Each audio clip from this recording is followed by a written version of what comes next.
Full and uncut versions available on Patreon. Check in the description below.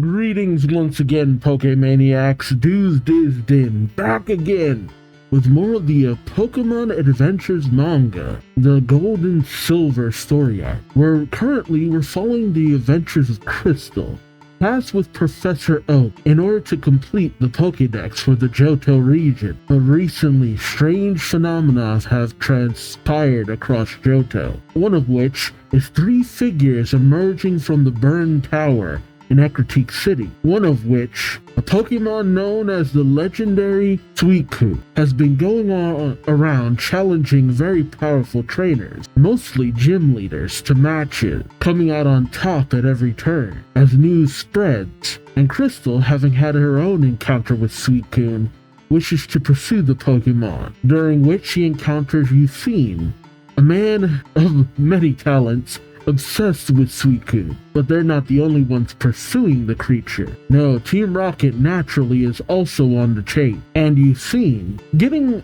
a feel for how Crystal is searching for Suicune, not in order to use it, but in order to keep it out of the hands of those who would misuse its abilities, decides to face off with the members of Team Rocket, so that Crystal may pursue the creature alone. And where should this pursuit lead her? Back to none other than the burned tower. What other secrets lie within? Many a mystery is abound in Ecruteak City. This also includes the disappearance of both the gold and silver. What will we find here next?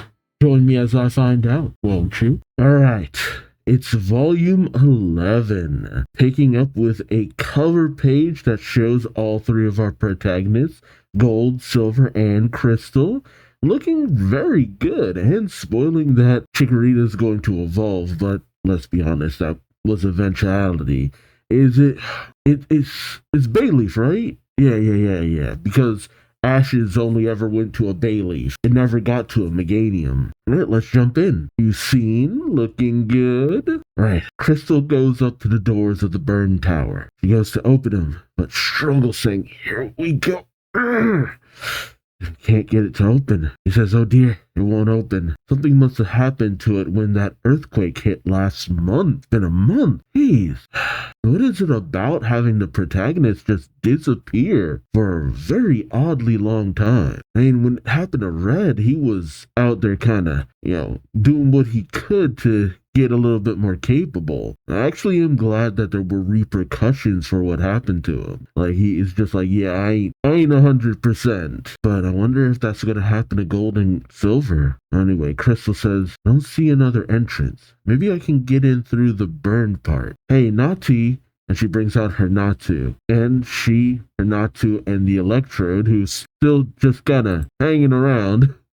I'm not dissing the Electrode. It's just weird to still have him around with that cheesy grin. But hey, I was told to look after you. As they rise to the higher opening, burnt off part, Crystal looks out to the rest of Ecruteak City, destroyed and trying to rebuild. With a sympathetic look, she says, "The cave-in must have been huge. Just hearing about it on the news, I had no idea." Suddenly, something catches her attention. Parents saying, "Oh, I'm getting the same weird feeling I had in Olivine." Nope. And then she looks towards the Tin Tower, something gleaming halfway up the building. In chapter 130, suddenly Suicune, Crystal has not to take her upward, saying, "I've got to get to the top of the Tin Tower." Suicune. There stands Suicune on one of the roofs, waiting for her. Crystal is overjoyed, saying, "I finally, really and truly, get to meet you."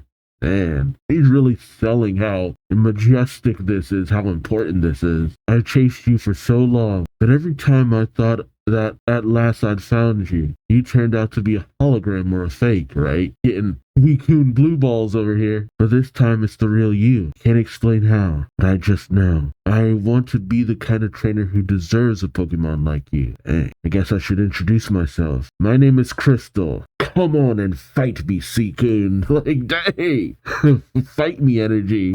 And she brandishes her Pokeballs. And Suicune readies itself. Crystal smiles, saying, "You're accepting my challenge? In that case, I'll give you everything I've got. as she sends out the rest of her team riding on the back of Arcanine. Crystal commands her Cubone to use Boomerang, saying Bony Boomerang. And as Cubone launches its bone, it seems to phase right through Suicune. But Suicune dodged underneath it. Crystal, still with a smile, says, Suicune's as fast as I thought, but I planned for that. All according to Keikaku. The boomerang, like a boomerang, comes right back around to Suicune. I love the shocked expression on Suicune as it does its best to dodge underneath the boomerang again and again. Crystal says that boomerang wasn't meant to hit you. It was just to herd you in the direction I wanted, so, and she has Natsu drop her onto Electrode as she commands the rest of her Pokemon, still on the back of Arcanine, saying, Parasy now, Spore! And she has her Parasect unleash a torrent of spores. While Suicune does dodge out of the way of the main blast, little bits of it are still managing to get onto it. Suicune unleashes a mighty wind. Crystal, still smiling, says, Your gust couldn't blow it all away. And I know where you'll go now to get those spores off of you. Suicune seems to panic and turns and dives off the tower. Crystal says to that pond, pointing to the pond below. She then says, Mon Li, commanding her Hitmonchan, which dives off of Arcanine, following behind Suicune. Crystal says, the speed of the fall multiplies the force of the Mega Punch, and Hitmonchan unleashes a Mega Punch, but Suicune manages to dodge out of the way. But the punch connects with the ground below. I love Suicune's smug face, like, haha, you missed. But Crystal, still with a smile, says, I knew you'd dodge that too. She just knows everything, doesn't she? Because my real weapon is the ground, which, oh yes. Nice. And before Suicune can touch the ground just collapses underneath it. That was smart because Suicune keeps managing to escape. So the best way to make it so it can't is by making it so that it can't really move. And yeah, it can maybe dodge a little while floating mid-air, just kind of jerk itself, but full-on escape is impossible. Oh, I thought she was going to attack, but no. She had it so that the ground itself came up and started batting Suicune. Dang. Is that a heavy ball? Crystal brings out a Pokeball saying, now, capture. Heavy ball, yep. And she kicks the heavy ball towards Suicune and seemingly manages to capture it. Crystal cheers. Yes! Oh, that was good. Like an action-packed, baby. We then pick up with Ucine, who jumps on his jump pluff and deploys helicopter blades from the bottom of his shoes? What the hell? Okay, whatever, man. Ucine says, we'd better meet up with Chris right quick. Jump pluff, full speed ahead. But he hears something below. From the downed rocket grunt, Harry. Ucine says that sound. What? As he pats down Harry, what he discovers gives him a shock. Says that's and of course we cut away. In chapter 131, suddenly Suicune, part 2. The Suicune is drawn into the heavy ball and seemingly captured. Crystal cheers saying capture complete. However, the ball is still rattling. Suicune does not submit. The heavy ball cracks, then shatters, and Suicune is released. Crystal is aghast. No way! I knew Suicune was big. That's why I used the heavy ball, but I don't know if it's just simply the size. But Suicune bounds up the tin tower. But Crystal's still filled with determination, saying, well, I'm not giving up. Obviously, Suicune has a lot of strength left, so to capture it, first I'll have to weaken it. And I thought that's what you were doing, but whatever. I'm gonna jump the gun. You didn't get the HP just low enough. Well, then again, let's be honest. With some of these Pokemon, you can get them to a sliver of HP. I remember trying one Pokemon I kept trying, and it was basically a war of attrition. I kept trying not to use my Master Ball, but it just kept attacking over and over again, and I had potions and stuff.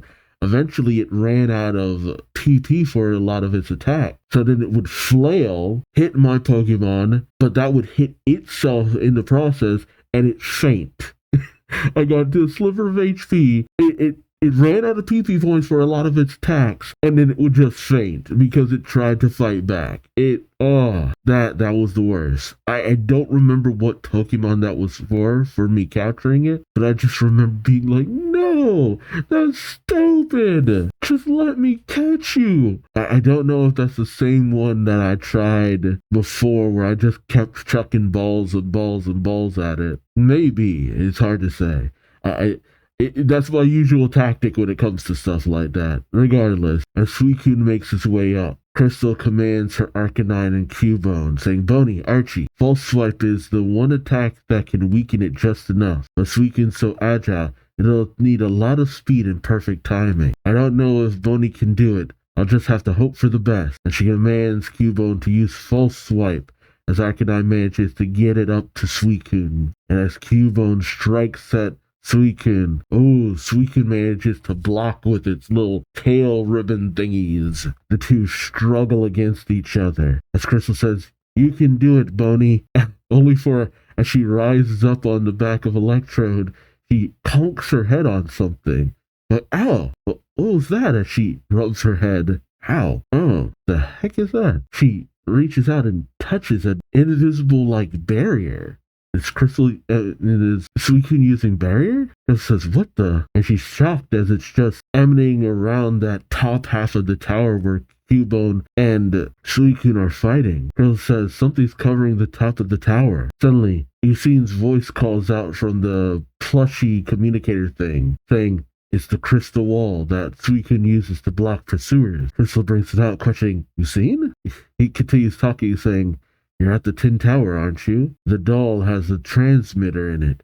I have your exact position, which, yeah, that's not creepy. I'm heading your way right now. I can see the Tin Tower right ahead of me. Make sure Suicune doesn't complete its crystal wall. Crystal questions, completes it? Oh, it's emanating from the ribbon. So it's like going out from the ribbons and then going over where Suicune is. Jeez. And like Cubone's the only thing keeping it open. Dang, oh man, that poor Cubone.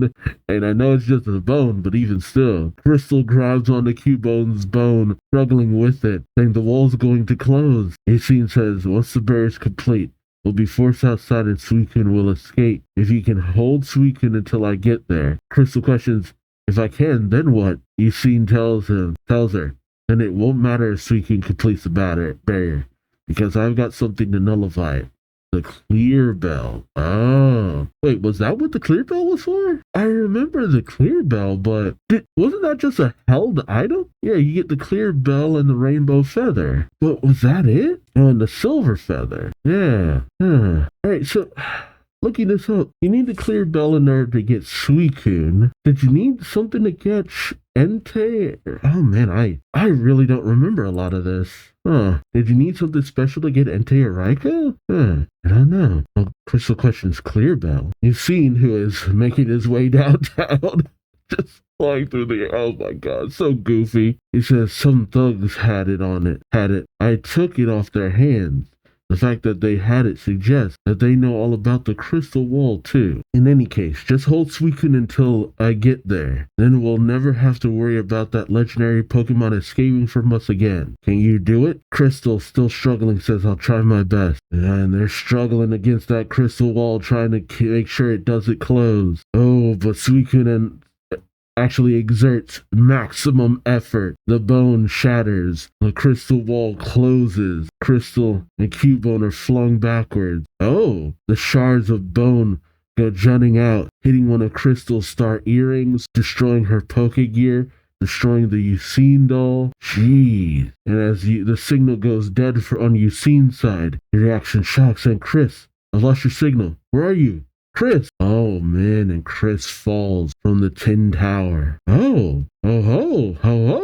Meanwhile, up in the sky, a very colorful bird flaps its wings, and a rainbow is left behind in its wake. Ooh, majestic, just like the first episode of Pokemon. Meanwhile, Eucene, still making his way over, says, our communication's been cut off. What happened over there? What the? That must be Suicune's crystal wall.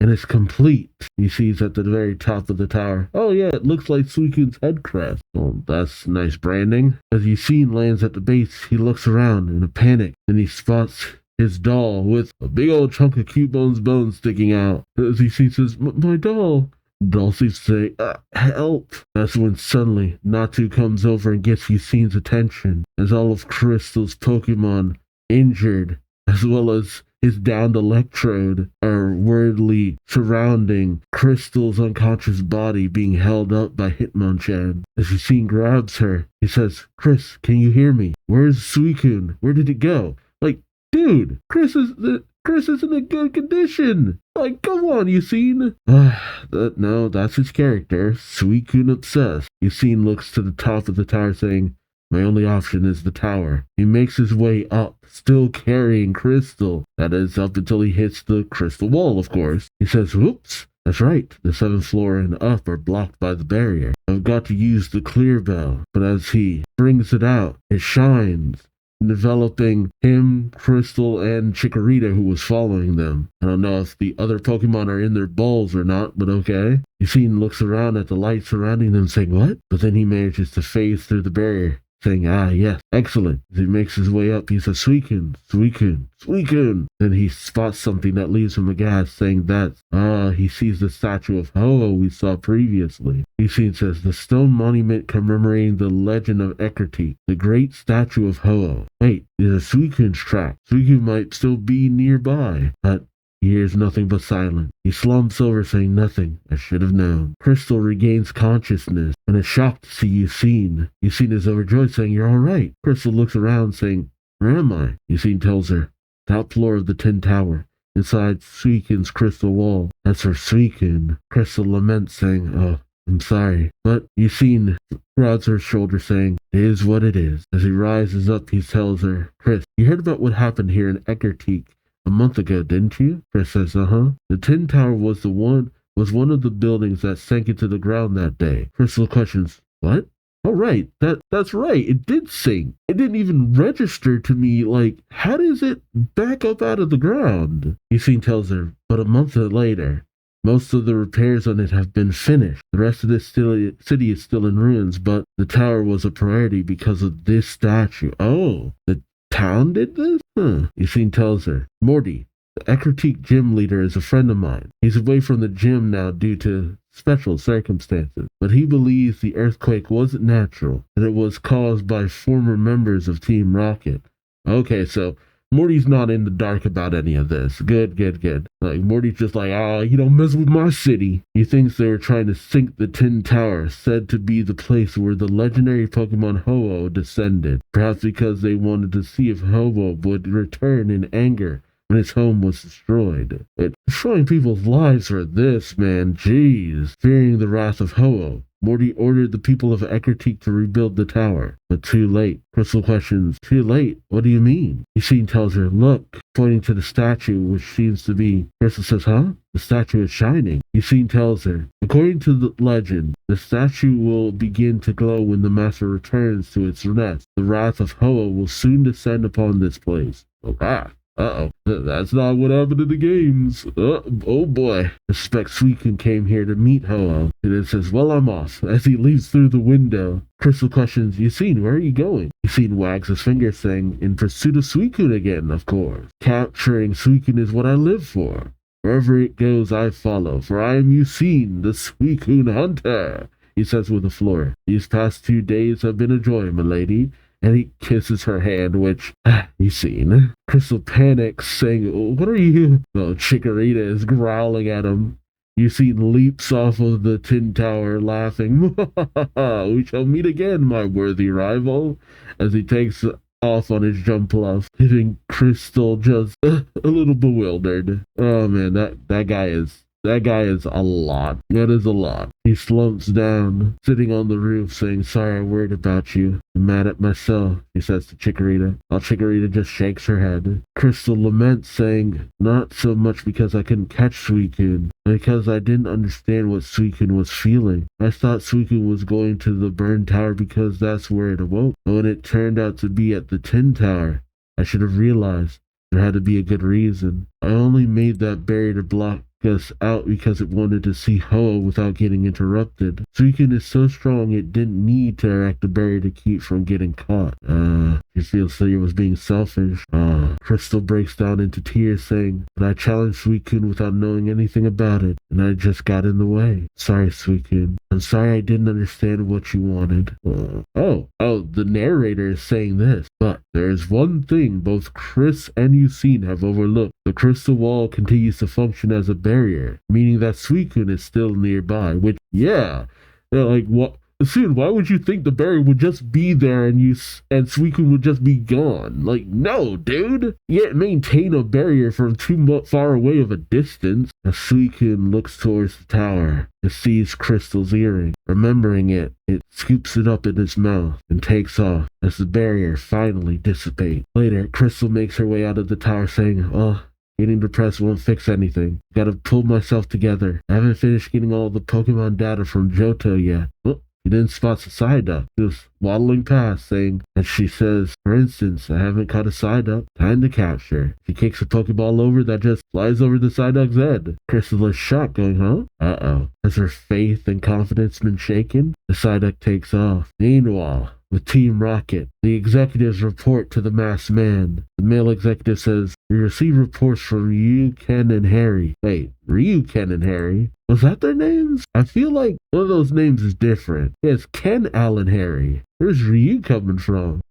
Was it always supposed to be Ryu? Okay. The female says they botched the capture and managed to lose the clear bell. The masked man says, what about Suicune, Sham? Wait, what are their names? Sham and Carl. Isn't there already a Team Rocket member known as Sham? Nope, I'm thinking of one of the Meow Band brothers from One Piece. Never mind. Sham and Carl. Okay. Sham says, gone missing. The masked man tells her, I will continue to appear to gym leaders. It will continue to appear to gym leaders. I want you and Carl to focus on them rather than Yucine for now. Now get out. Carl and Sham say, yes sir, as the Pokeball Crystal launched falls to the ground. Crystal and Chikorita are left aghast by this clear miss. Crystal panics, telling Chikorita, McGarry, Razor Leaf. This time and as she kicks over the Pokeball in the barrage of Razor Leaves, Psyduck just kind of bats the ball away, still kind of crying over the flurry of attack. Crystal says, no, why can't I catch it? Must have some kind of special power. And she accesses the Pokédex, which doesn't really bring up anything. Crystal panics, saying, the Pokédex is broken. She turns as the Psyduck is escaping into the water, saying, the Psyduck got one last chance to, but as the Psyduck swims off, the Pokédoll misses by quite a bit. Oh boy. Crystal pauses and falls to her knees. In chapter 133, absolutely at Azumarill, Crystal sits in shock, saying, what's wrong with me? We then cut to Route 42, where Crystal is sitting with all of her Pokemon, who are all looking melancholic. She thinks to herself that Psyduck didn't have any special power to resist capture. The same thing happened with every Pokemon I've tried to catch since. She asks out loud, what's wrong with me? As she thinks, it's like I'm not myself anymore. She then opens the Pokédex, thinking, and this must have been broken when I fell from the tower. I can't believe I let my bag hit the ground. The homing system isn't working. I've got no way to find Suicune now. She looks around to her Pokemon, saying, right back where I used to be. Chikorita questions this, and Crystal explains, saying, 5 years ago I began training to be a capture specialist. Oh, okay, so she's got the kind of training that Blue had, which I guess makes some kind of sense. My only Pokemon then was Shumi. Oh, I thought her Smoochum was at a low level, but her Schmootsum was her first Pokemon? Oh, okay. You see a young Crystal training, tossing Pokeballs at a target and kind of missing. Young Crystal says trap, and then catch it to her Smoochum. Suddenly there's a growl from behind. An Arcanine is racing towards them. The young Crystal calls out help, running away with her Smoochum, but she falls off the cliffside. Oh jeez, it's not even that high of a fall, but she hits the ground hard. As Smoochum rushes over to her, Crystal says, my arms, I think they're broken. She passes out from the pain. Smoochum runs around her in a panic. Crystal says, didn't exactly get off to a good start. Back then I had no idea what I was doing. How can't I catch anything now? How could I lose everything I've learned? Does she learn to catch Pokemon? Yeah, I think I remember that. That she would kick Pokeballs because she broke her arms, which It's such a wild thing. Says at this rate, I'll never collect the rest of the data and fill this Pokedex. She looks to her Pokegear, destroyed as well, saying, plus my Pokegear is broken. The phone barely works. I gotta find a way to tell Professor Oak at least. But how? But now, the Azumarill races past her. Crystal saying, a wild Azumarill? The voice calls out, stop it, stop it. Crystal gets worried saying that voice. Oh. What? A very flashy-looking woman followed by a Wobbuffet says, I want to catch an Azumarill. I wanna. While Crystal says, Mom? Which, that's your mom? Huh, you going through a midlife crisis? Then again, she's probably only in her, what? Given Crystal's age, is probably around, like, what? 11, 12, 13, 14 at max. Her mom is probably in her mid-30s, maybe? Anyway, as the two lock eyes, her mom says, Chris, what are you doing here? Which, what are the odds? She leaps in the air, saying, I can't believe this. Can you believe this? Well, why didn't you say something? Isn't this so amazing? And Chris, your mom's a bit much. Chris panics a little, saying, yeah. Her mom cheers towards Crystal's Pokemon, saying, buddies, long time no see. Oh, you've got a Chikorita on your team now. Awesome. As she holds up Chikorita, she turns to Crystal, saying, are you still using nicknames for him like I taught you? Crystal says, yeah, this one's named Megari. Crystal thinks kind of silly when I think about it. I did kind of wonder. The nicknaming scheme kind of felt a little unlike Crystal to a certain degree, but this kind of explains it. Her mom then says with a worried look, you don't look too chipper. She then drops down the basket she was holding, saying, yeah, this is incredible timing. I was just about to call you. Here, special Pokeballs made by Master Kurt. Figure you must be running low by now. Oh, wow. Dang. So they get Pokeballs from the Master. And just thinking about how much guff he gave gold to get a Pokeball, and how he only gave silver one. And here's a whole basket full. Chris says, thanks. Her mom tells her, and in return, you see that Azumarill?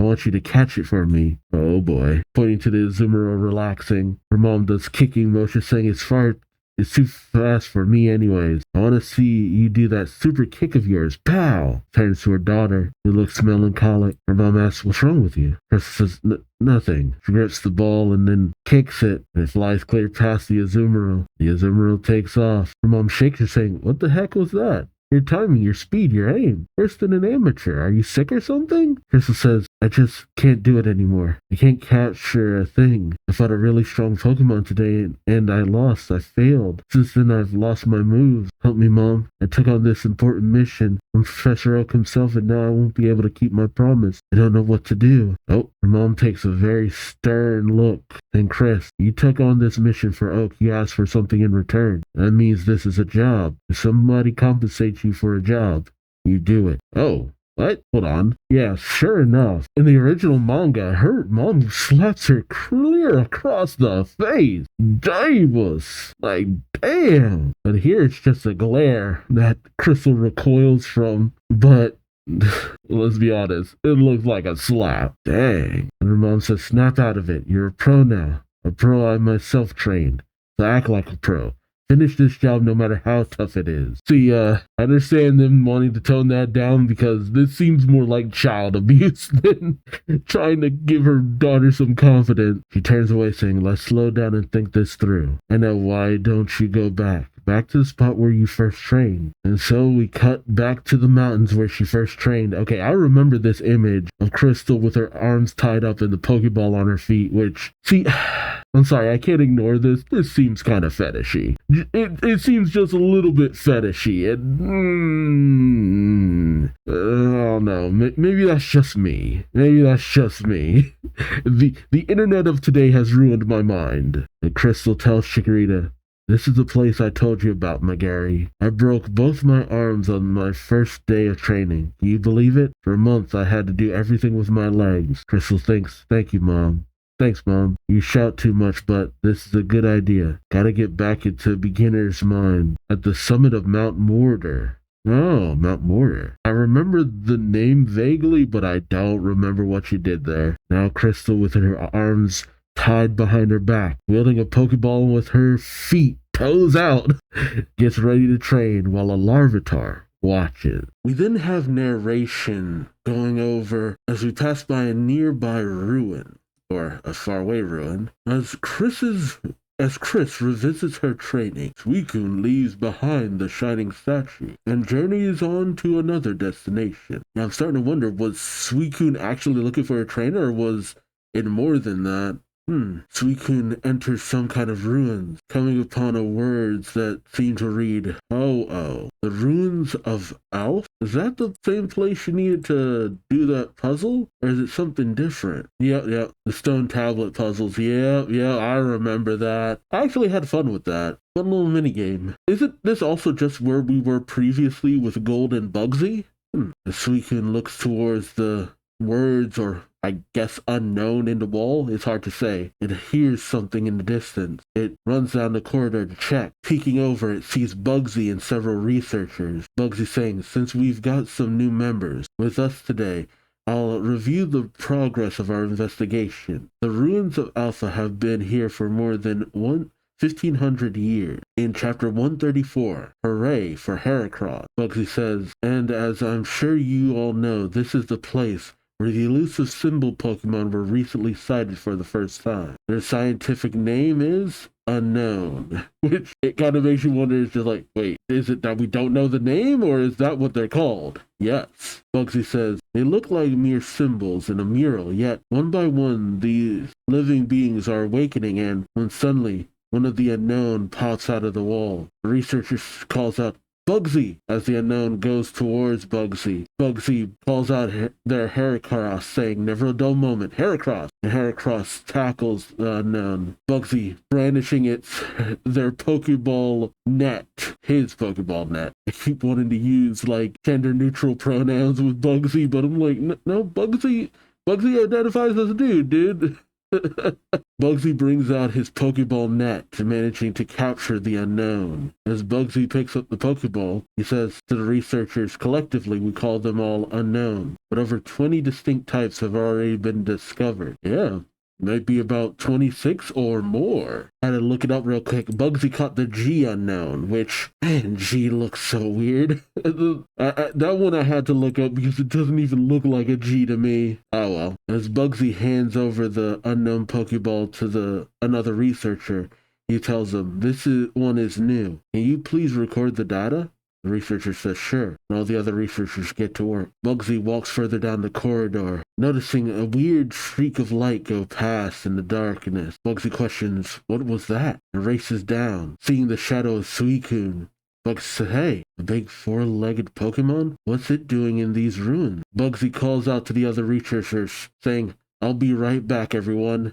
They say okay, as Bugsy mounts his Heracross, taking off after Suicune. Bugsy continues to follow, entering into another room. Seems to be a dead end. Bugsy says, "I thought it was coming this way," only for Bugsy to notice new words on the wall. What is that? Got my little unknown cipher right here. A-N-A-N-U-K-E?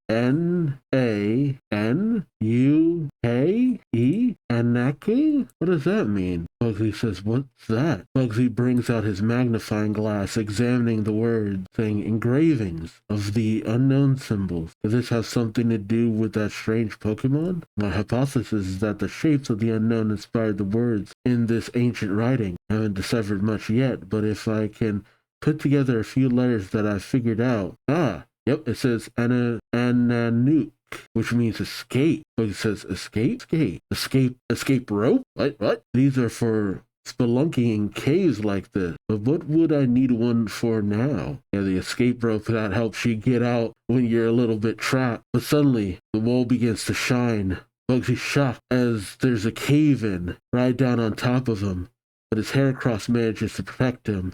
Bugsy says, "Thanks, Heracross." It's like the wall reacted to the rope. But as Bugsy looks into the rubble, there's Suicune. Bugsy says, "That's it." The Suicune races past Bugsy at an interesting speed. Oh no, it's like he was trying to tackle him, with Heracross protecting Bugsy from the attack. Bugsy says, "So strong. You're the one who led us here. But why?" Suicune just stands there. Menacingly, Bugsy says, "Some goons attacked me here once before. Probably nothing to do with you, but if it's a fight you want, it's a fight you'll get." And Bugsy brings out several Menopod and Kakuna, saying, "They call me Bugsy, and I'm not just an explorer. I'm also the Azalea gym leader. Suicune rushes in, and Bugsy says, Heracross, go. And Heracross and Suicune lock horns. Ooh, it's a battle of might. But Suicune manages to heft Heracross up and has it hit the ceiling. Jeez, like a freaking raging bull. See, I always did wonder if how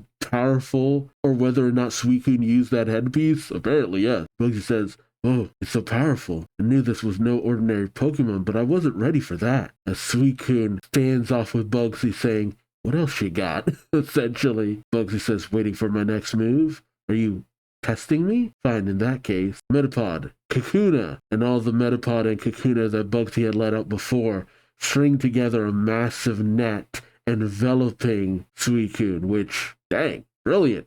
I wasn't sure what those Metapod and Kakuna were for, but that's actually a smart move. Nicely done. Bugsy says, nice, very nice. That's called a capture net. It's made of the same elastic substance as the captured threads inside Pokeball. Oh, what? What? Captured threads inside Pokeballs? Okay. Oh man, that is fascinating. Don't always get a lot of lore as to how Pokeballs actually operate. That's really cool. Bugsy says, and it's very effective in an enclosed space like this. Bugsy weaves the net into his net and opens up the Pokeball within the net, saying whatever touches the inside of the net is automatically pulled right into the ball. And as Suicune is sucked in, Bugsy says, in you go. But then, suddenly, Suicune lets out a flash of light, blinding Bugsy. The net rips. Bugsy saying, no way, my net. And Suicune bounds away into the distance. Bugsy calling out, wait, but it's too late. Bugsy looks at his ripped net saying, I've never seen anything tear through a capture net before. That must be an Aurora Beam. Oh, yeah, dude. Aurora Beam's a stupidly powerful attack. Oh, yeah, I remember that being used on me when I was fighting, what was it, Lorelei? I think because she had a dugong or a seal. Yeah. Like when I first ended up, yeah, most of her Pokemon knew Aurora Beam. Yeah, her dugong and her cloister knew it. And I remember the first time I was playing Pokemon, I was under-leveled. And that Aurora Beam was just ripping through me with her first few Pokemon. Oh, that thing was shredding my Pokemon left and right. It was insane. I was not ready for that Dugong's gong. Bugsy then notices something, saying, huh? There's a room behind this wall. And as Bugsy looks in, Bugsy says, this is, seeing the words, Ho-Oh, spelled out in the language of the unknown. The next day, at the Alpha Exploration Conference, Bugsy has written out all the words on the board, translating to Ho-Oh, telling the people at the conference, Ho-Oh, this is what these ancient glyphs spell, but what it means and why it was in the ruins, we don't know. Our investigation will continue. Bugsy sits down as someone else goes to present, saying, thank you.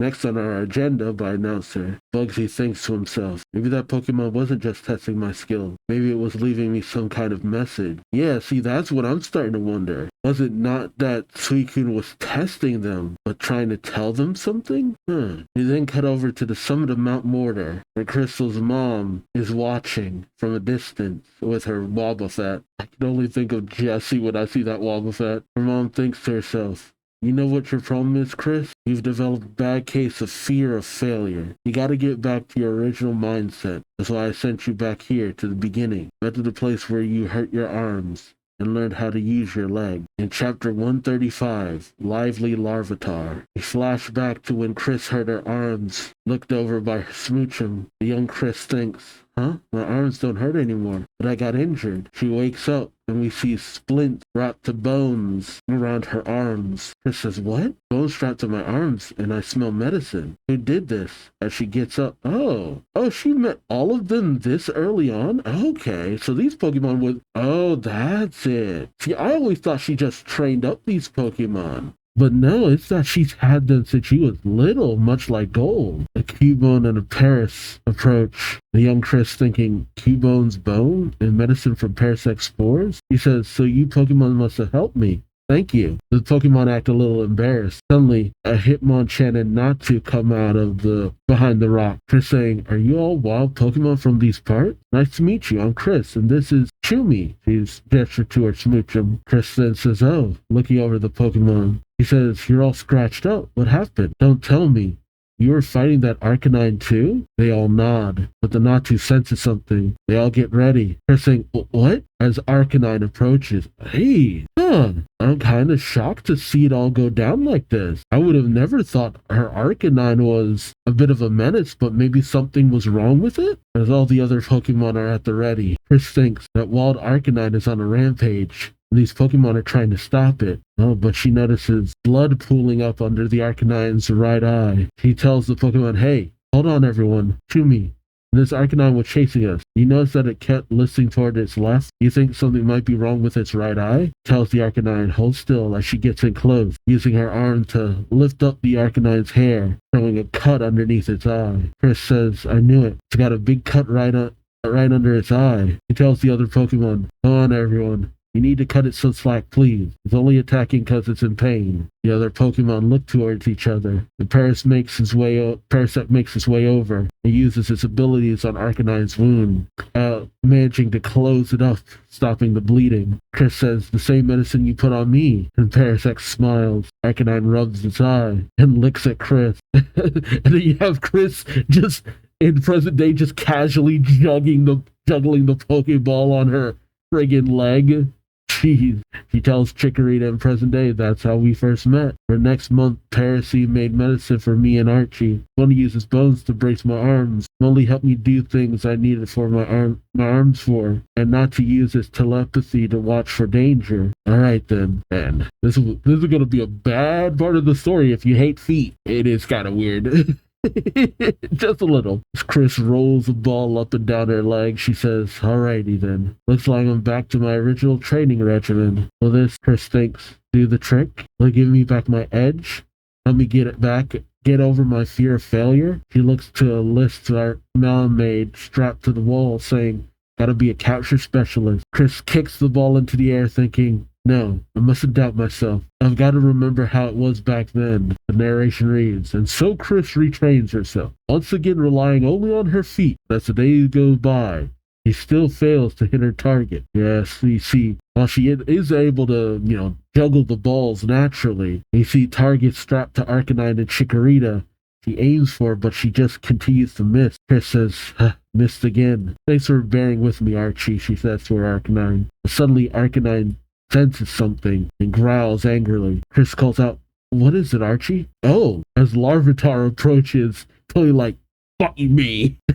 Mad fight me energy. Wait, was it the Larvitar who injured Arcanine? God, just think of it evolve if it's already this much of a menace. Chris thinks, why do you keep growling? As the Larvitar rushes at Arcanine, destroying the target. Chris is shocked, saying, "Huh?" She thinks to herself, Archie's powerful and can use extreme speed. His one weakness is its right side, and the Larvitar seems to know it. Chris calls out, "But how? Is this the Pokemon who wounded Archie 5 years ago? I've got to gather everyone together." Hey, as she goes over to everyone else's Pokeballs, he sees that the Pokeballs, the mechanism to open them, are destroyed. Chris says, "All the buttons are broken. We can't open them. Did the Larvitar do this?" And the Larvitar sneers at Chris. Chris thinking, it's laughing at me. Is it making fun of me? Can't catch it, but I have to at least drive it away.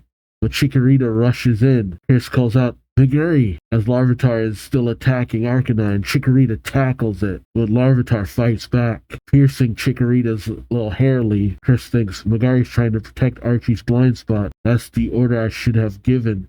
But Magari did it all by itself. What am I thinking? Sure, I wasn't able to understand Suicune, but I have a deep bond with these Pokemon. They'll always be there for me. Well, I'm going to be there for them, starting now. And Chris rushes in. Oh! As Chris calls out to her Chikorita, it evolves into Bayleaf, although the star pendant snaps off. But Bayleaf, I was going to call it Chikorita, Bayleaf unleashes a barrage of Razor Leaf, knocking the Larvitar back into the mountain wall. Chris kicks a Pokeball towards it, saying, "Let's do it!" And she manages to catch it in one shot. Chris says, "Catch her complete." I gotta say, it was cool that Chikorita evolved, but that just felt kind of weird to me because it just happens on the fly. It's just like, bam, Chikorita evolved.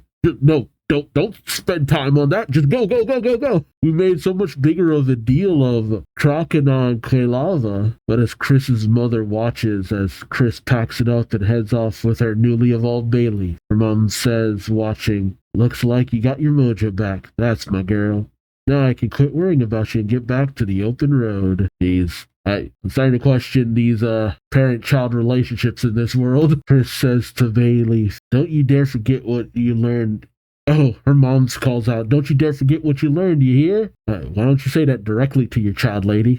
But as Chris ties the pendant back around Bailey's neck, says, "Wow, Magari, I didn't expect you to evolve so fast." Hey, look, that's how you do it. Keep a weakened Pokemon on your team at the forefront. Send it out. Recall it because you didn't have EXP share back in the day. Recall it. Send out another Pokemon that's stronger. Have it if it should be strong enough to take the first hit and just go from there. Especially if you're just trying to evolve up one of your Pokemon. But I feel like EXP share just automatically exists in this world. So Chikorita just been gaining levels like crazy. Because we read at the end of the last chapter that it was only at 9? Oh, then again, it evolves at level 16, so yeah, that's possible. It wouldn't have needed too much EXP in order to evolve. Chris says, "Well, I'm going to keep getting stronger too. No trainer should ever think she's got nothing left to learn. We're going to evolve together." And Bailey cheers. And as they head off, Chris says, "Next stop, Johto's Southwestern Sea. Let's go." Why the Southwestern Sea? Oh, but unbeknownst to Chris, Suicune watches. And so many people just watching her from a distance, like, jeez. Suicune looks over to the star earring that fell off of Chris, and then it dashes off to a nearby city. We then cut to Goldenrod City, Goldenrod City? Yeah, Goldenrod City, where we see none other than Janine with an Ariados. Ariados, right? Ariados, yeah. On top of a building. Does that Ariados have a grappling hook? Dang. Janine motions for Ariados to use his string to fire out the grappling hook, which attached to a nearby building. Ariados has one string going out its mouth, another string going out its butt, and Janine holds on as they just make their way across. That is wild. In chapter 136, Crossing Crobat, Janine makes her way to the other side, cutting the line on one end, having Ariados lower her down, which is such an elaborate process, but it's pretty cool. She slides down a ways to a nearby vent, uses a specialized tool to open the vent, and makes her way in with Ariados. Oh, she overlooks something called a big pearl, and then brings out her wheezing, which creates some smoke, showing off the security lasers. Oh, it's a Pokeball throwing star? Oh, cool. Janine lowers down, cuts a hole with her Pokeball shuriken, grabs the big pearl, but it seems like she accidentally triggered the alarm. Guards enter saying, "Intruder alert! Intruder alert!" Janine sends out her fortress? Yeah, fortress. It sends out several spikes like caltrops, firing them all around. The guards are unable to proceed forward because of the spikes stabbing into their feet, and Janine makes her way out. A man enters saying, "That's enough. This test is terminated." What a bunch of losers. He smacks one of his guards saying, "Thank you for your help, Janine. Now we've identified the weaknesses in the Goldenrod Museum security system. Your fee will be deposited into your account as request." But she sends down a little note saying, "Rejected." The guards say, "Mr. Director, who is that masked girl?" Yeah, I kind of wondered, okay, petty theft doesn't really seem like Janine's MO, considering who she is. Guards asked, "Mr. Director, who is that masked girl?" The director says, "A ninja never reveals her true identity." The guards question, "A ninja?" The director says, "All I know is her alias, Janine." Wait, you say that like that's not her actual name. She's strictly freelance, and she'll take on any job from simple simulations like this to more dangerous missions if the price is right. Janine heads off into the night, stands atop a roof. He speaks out saying, "Father, I completed tonight's work. However, I simply cannot find any meaning in the work I do now." Oh, yep, revealing that her father is none other than Koga. We have a flashback, her addressing her father, Koga telling her, daughter, to a ninja, Lord's orders are absolute. When the time comes, you shall join me in service to our Lord. Until then, you must continue your training. As we see him addressing her before a picture of Giovanni. Yeah, because Team Rocket fell. In present day, Janine talks to herself saying, I've lived by those dictates for a long time, but father, the Lord you served has vanished, and so have you. Yeah, considering what I know, where's Koga's story going? Janine cries out into the night. What then have I trained all my life for? I left the fuchsia gym and came to Johto, hoping for a clue to your whereabouts, but found nothing. But suddenly, something gleams in a nearby building, catching Janine's eye. As something races towards her, Janine saying, what's that? Suicune dives towards her, Janine barely managing to duck out of the way. Janine readies her Pokeball Shuriken, saying, we're under attack. Out, Crobat! And she brings out a Crobat. It goes for Suicune, managing to grapple onto Suicune and lift it into the air. Janine then realizes, saying, you! The legendary Suicune. They say you challenge gym leaders, then vanish without a trace. Is it my turn now? I'm honored. You've eluded every other gym leader. If I capture you, my father might hear of it. Battle on. He tells her Crobat to use Life Leech, but suddenly Suicune's headpiece starts to gleam as it unleashes Aurora Beam into right into Crobat's mouth. Dang, that probably hurt. And he says, oh, you shot your Aurora Beam into the instant Crobat opened its mouth? Well played. I'm surprised your Crobat ain't dead, honestly. Janine latches on to Crobat, saying, how about this then? Double team! As a multitude of images of Janine and her Crobat appear surrounding Suicune. Suicune is a bit confused, and Janine calls out, as Suicune leaps towards an after image. Janine says, speed generated after images. You don't know which one to hit, do you? Now for our coup de grace. Wing attack! And the multitude of Crobats go in for a wing attack. Suicune then notices something. Oh, Ice Beam. It uses a freezing Ice Beam to freeze the actual Crobat. Janine is taken off guard, saying, huh? How do you know that one was real? Suicune bows his head, motioning downward, and Janine sees, saying, the shadow. As she and her frozen Crobat fall to the floor, he says, just enough moonlight to see that only one casts a shadow. Suicune goes to leave, and Janine calls out, Suicune, people all over Johto are wondering, why are you challenging gym leaders? Some say you're testing their strength because you seek a master to serve. Suicune does nothing. No motion, just pauses. Janine says, I'll take your silence as affirmation. You and I are alike, you see. I also seek a master to serve. Suicune seems to be taken aback by this. As Janine says, I am a ninja. I reveal my identity to no one, and yet, for some reason, I want to tell you who I am. People know me as Janine, leader of the Fuchsia Gym, but I am also the daughter of Koga, and successor to the second ninja master. As she brandishes her throwing star Pokeball, Suicune readies itself for an attack. As Janine locks eyes with Suicune, she simply recalls her Crobat, much to Suicune's puzzlement. Janine says, I look forward to a rematch should we meet again. But until then, and Suicune gives a smile as it and Janine part ways. That was cool. I gotta tell you, I'm still waiting for Gold and Silver to come back, but I haven't hated this format of storytelling. I completely forgot. I was so caught up in it because we had some of my favorite Pokemon here. Wobbuffet, bada bam, as well as Suicune. Bam! There we go.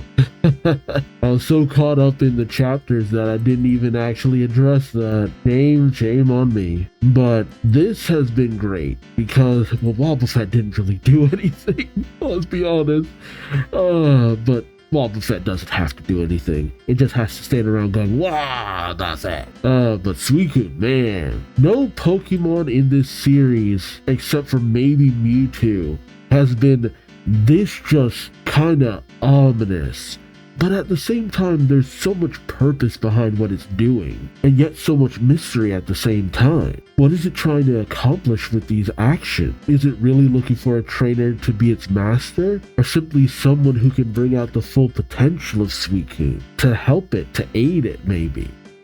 it's a very fascinating direction. And getting to find out a lot more about Crystal. See, I remember images of Crystal with her hands bound, but I didn't know, I couldn't remember how that all tied into a lot of things. I mean, we definitely seem to be leading towards Crystal maybe capturing Suicune or maybe not.